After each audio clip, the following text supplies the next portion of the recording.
I'm noticing a lot of passive shame that I feel. And I'd recognized this last year when I noticed that when I was walking down the street from the supermarket to my accommodation, I would I would be feeling ashamed. And I sort of felt something similar when I went to collect my post. I was wearing my sweatshirt, pajamas, and I wasn't too pleased with how my hair was looking. And of course I have my glasses, which I'm still a little bit insecure about. And as I was walking there to collect my post, I felt like I had to hide myself. I actually covered myself. And part of this was almost for comic effect. Sometimes I do feel like I'm in a movie. And I thought there was a level of awareness to just doing that physical gesture of physically articulating how I'm feeling inside, which is shame. I was expressing how I was feeling. And I realized I don't have to be ashamed.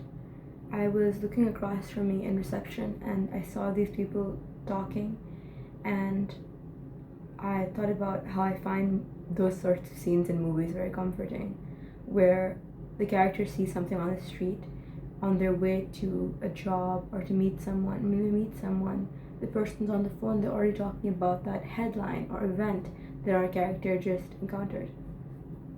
Something about that I find very reassuring. I like acknowledgement of that sort. And when these people were talking to each other, they come here every day, while making an effort not to let my actions react to what I perceive as their ostracism. So I'm not very grateful and obliged, which I find a lot of South Asian students can be when dealing with white people.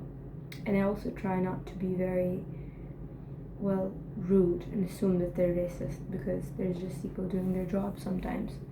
Instead, I try to act like I'm an English student. I talk normally. I don't talk slowly and deliberately, which I found myself doing a lot last year because I didn't want to be misunderstood. Now I just say what I'm thinking, and there's an expression, dil mein chor, having a thief in your heart. And I felt that I had a thief in my heart. I mean, the translation makes me a little bit embarrassed. Why am I translating this thing? That suggests that I hope that my video will reach an English audience. Yeah, that's true. I don't expect my video to reach a Pakistani audience. But when you have nothing to be ashamed of, you shouldn't be ashamed. And even if you have guilt, that doesn't mean you should be ashamed. And I don't think shame is very helpful or accurate as a response to what you are encountering. I think it's a reasonable response because of how we raise our children and how we raise ourselves to think about what is an appropriate response to different situations like rejection, embarrassment, or self-loathing. And as I walked out, I suddenly just let my feet be on the ground. I thought of that Diana Ross song, It's My House. And I'm thinking about my body as like, this is my house, I live here. And as I was walking down there, I let my feet be very intentional as they went on the ground. Something that really helped me was a few months ago when I broke up with Tom. I was wearing these boots I'd got in Pakistan for the first time. And I imagined my boots crushing Hatfield College. I imagined my boots just trampling all of England beneath them. And I thought this summer of my ex on the ground, and as I walked, I imagined I was walking on him. And both of these images, they might seem very violent. I don't think that they evoke something violent within me, and I don't think that they disrespected the institutions and people which I imagined trampling on. I don't know why I didn't feel like that. Maybe because I don't think that these people ought to be punished. It just felt like I was present for the first time, and the trampling was a logical progression of being present, not invisible. Sometimes when I'm walking, I try to stick my stomach out, and I try and, really let my feet make a sound when they hit the ground, and I speak with expression. instead of trying to be very reserved and classy all the time. Sometimes I try and just gesture what I'm saying. I was crying on the street a night or two ago, and this boy came up to me and he told me his name was Daniel. And he saw me crying and he very softly said, "I'm Daniel." And there hope sparked within me because I thought maybe we could be friends or lovers or something. Not anticipatory hope, but hope like there are people out there who are like Daniel, who might be a horrible person, but right now is on the street being very nice to me.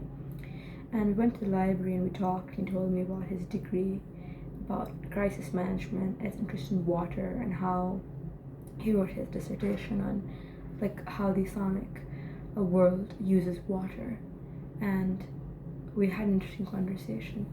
And he seemed very sensitive. And I asked him what he thought about the people at Durham Union. He told me that he thinks that they're very like full of private school kids. And in my mind, I was kind of like rolling my eyes or brushing him off because, well, that's a criticism a lot of people have, and it's not very original.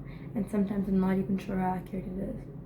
But he told me that it's full of private school kids, and he said I can have those conversations with my friends anytime I want.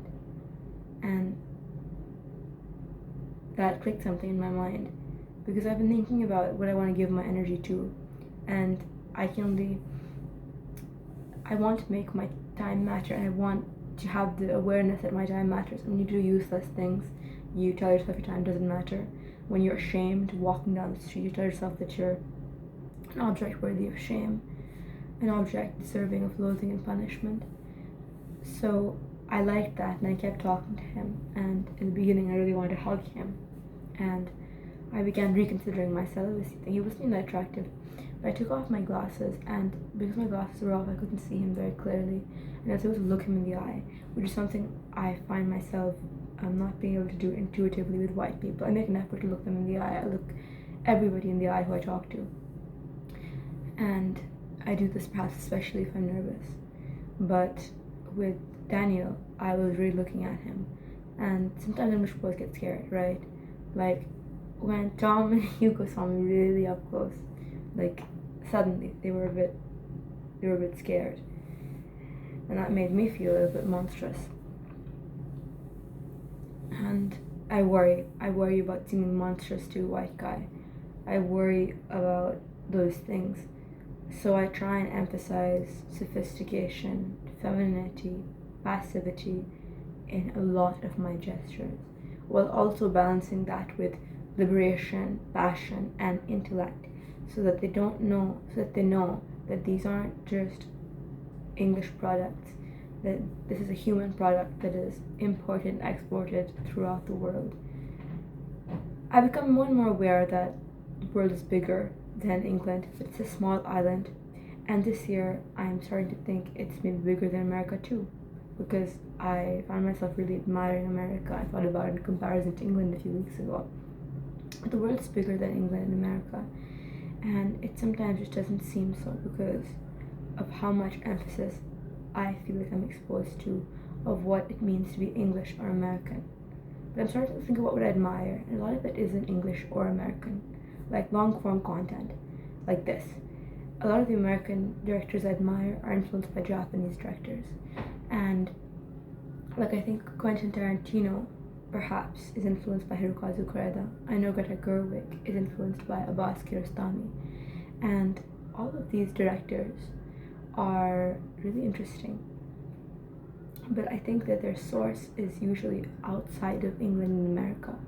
And I think about some of the great English writers, and a lot of them were able to create very original, funny work, very out of the boundaries work, because they went to America, and the Americans went to France, and the French went to like Iran. And you know what I'm saying? There's an original source, and it's usually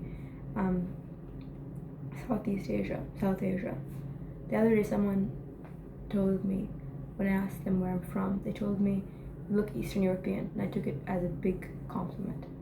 And I had to remember that it is never a compliment to be told you're a particular nationality. Like, I'm trying to remember that because it's hard, because I still feel a lot of shame about being brown, and trying not to feel that shame. Like when I look at girls who have brown glasses and they have long hair, I'm terrified of looking like them. Not terrified, but scared of looking like them. When I meet the girls who do law, I want to make fun of them. I want to set myself apart from those girls because the ways that they think sometimes are reductive, and they're exactly what you'd expect if you're a moderately liberal English person, but not completely liberal. So I looked at him and I didn't worry too much about being monstrous. And now I'm talking to you and making this long video, and it's not snappy like a lot of American commercial pop culture is, and it's not dishonest and snarky like a lot of English pop culture is. It's not gross, I'm not stinking of baked beans and urine and sarcasm and rotting flesh. I'm just talking to you. See, those evocative images of flesh and urine are very American, like to draw on. Like it's very evocative, isn't it? And sometimes I'm afraid of saying words like that in front of an English person because I think that it would conjure up a feeling inside their hearts which they would associate with me. And then it would be very easy for them to reject me because it's really easy to get rid of desire when there exists disgust. And it's really easy for South Asians to reach for disgust when thinking of themselves. And I think that it's also easy perhaps for English students, English people to do the same.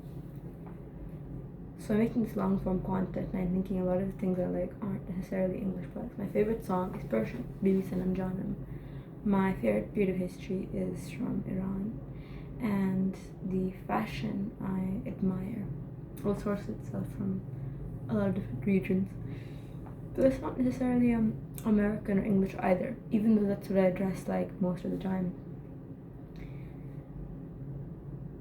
So I don't have to judge myself by English standards, and maybe I can just live my life, like my feet rooted on the ground, and the gestures I make, and the way my stomach comes out, and the way the hair grows out of my head.